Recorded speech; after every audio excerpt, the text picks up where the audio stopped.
Papalinis tayo ng aircon. Panasonic boys. Wala lang may maliit na aso pala. Sige. Pasok. Okay. Ayan, linisin natin. Upuan mo na lang.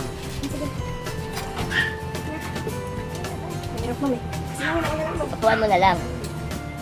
Ano maupuan mo doon sa dulo? Upuan mo sa dulo.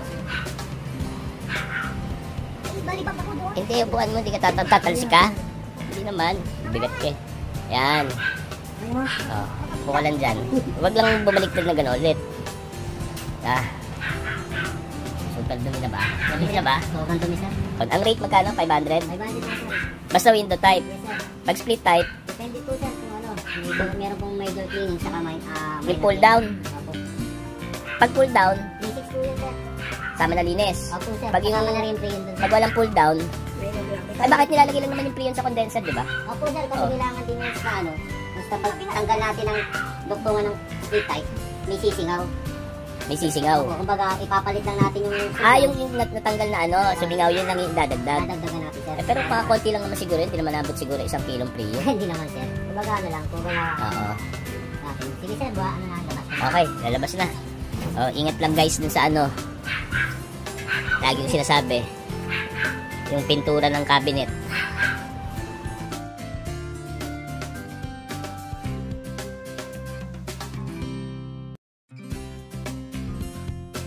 Nag-jelly na ulit. Kaya tumutulo. Lahat ba ng brand ng aircon nililinis nyo?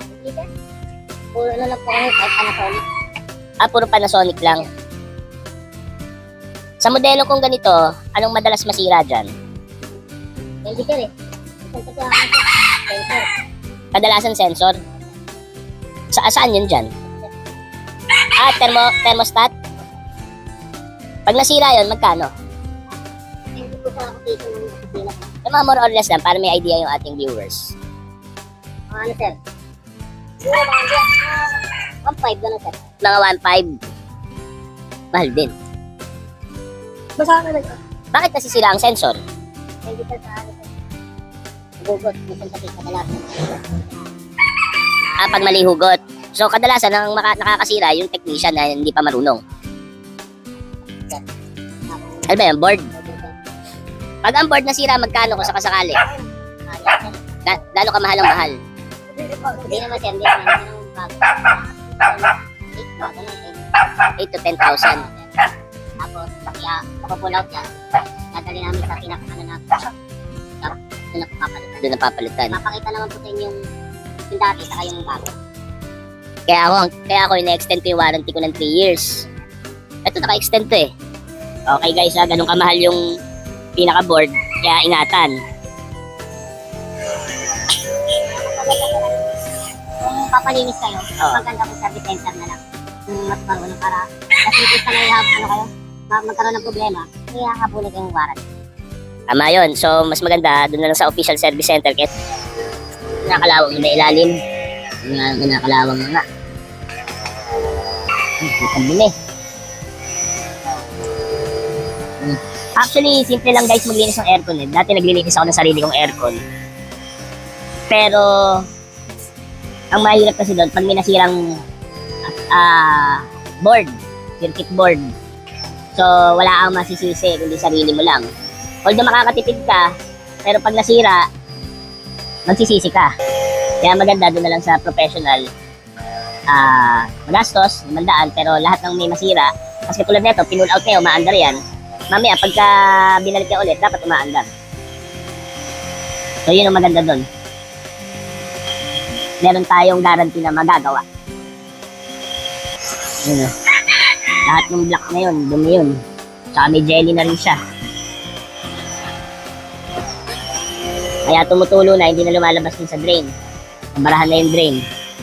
So, pag magdo-do it yourself kayo, tatakpan nyo lang yung board, yung compressor, at saka yung control panel dito sa harap. Hindi talaga pwede mabasa yan. Pati compressor, hindi rin pwede mabasa. Pero I would recommend na tumawag na lang sa sa official service center para worry free. Yan boss ang nasa servicean nyo sa isang buong araw, yung 8 to 5. 20 sir. Pag nakatingin na ganito. Pinakamarami. 10, patampata na kayo nun. 10 sa isang lokasyon o 10 sa 10 lokasyon? Araw sir, 10 dala natin. Iba-ibang lokasyon yun.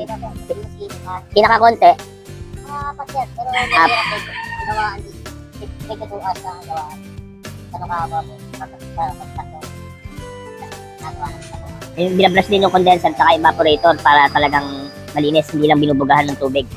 Yung brand pala nito, Panasonic. So far, wala ako naging problema. Marami na ako naging aircon, Carrier, Emarflex, Colin, Coppel. Bumibigay sa akin sa loob ng 2 taon. It's either board o capacitor, compressor na siraan ako sa Emarflex. Kaya hindi na ako bumili ng mga brand na yun. Ito bang binili kong filter na to, recommended ba to? Kasi ang filter niya talaga, ito diba yung screen lang? Oh guys hindi recommended yung filter na to. Pero, sa akin kasi sa experience ko lang naman, mas matagal dumumi. Mas mahirapan yun sir. Yun nga lang, mahirapan humigop yung evaporator. Pero guys, hindi nila nire-recommend yung filter na nabili ko lang yun sa Lazada. Mura lang, parang 100 plus. Reusable. Pero sa akin, ginagamit ko para nga naingatan yung evaporator. Pero yung technician, hindi nila nire-recommend na talaga yan.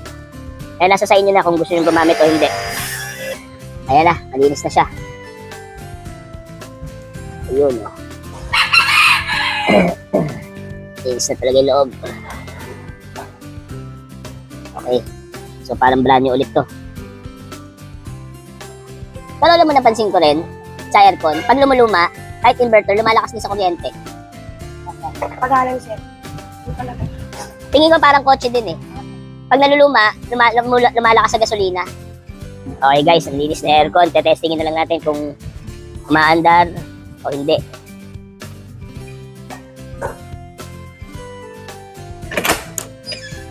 Excuse me. Okay na, pasok na. Ito, okay na. Ayos. Kasi na hindi nag-umis siya, may problema. Type pa lang. Kung hindi siya nag-umis, hindi siya pa nga, nag-umis pa ng lahat. Kung nag-icing, nag-build siya ng icing dito. At lalo pang kumakapa. Yun sir, may na minute o kaya sobrang dumi yung ginaayos sa paligid. Pagka nagkakalik yan, saan kadalasan? Sa evaporator? Evaporator sir, kadalasan dito. Minsan sa kapag-years ko sa Yung condenser. Oo sir. Pero bihirang-bihira sa mga piping, tube. Hihira sir, kasi ang kadalasan sa leak sir, ang focus minsan may mga patay na leak. Yung moisting na, yung icing na naman. Oo. Yan yung nagkaka isin po, lalo uminipis po yung paper tube. Okay. Pero pagka nagkalik, nare-repair naman, di ba? Hihinangin ulit? Sa evaporator sir, hindi na nare-repair. Once kasi So, bili na ng bagong evaporator. basta kasi pag nire-repair natin siya rito, sa evaporator, hahanap at hahanap na ng Ibang butas. Yung gagawa ulit siya ng bagong evaporator. So, magkano evaporator pagka Ano lang sir, depende po sa model, minsan may 8,000, Sa modelo ko to, 4,000, mga ganun sir, mga 5,000. taas din. Tapos din sir, kasi siya po yung nagpapalamig, kumbaga, lumalamig dito, tapos yung blower, umiikot, pinubugan niya po yung tubig. So, mga 4,000 pala yun. Tapos, pag binenta mo sa junk shop, wala pa 100. Ano na nga siguro, nasa 140. Sa 140. Kaya ka ganun din. Oo, wait. Filter. Sasama tayo sa okay na sir. Ayos. Lagyan natin doon para maramdaman natin kung gaano kalamin. Saka muna. Balikan ko after 5 minutes yan. Ano yung company nyo? Star Angel?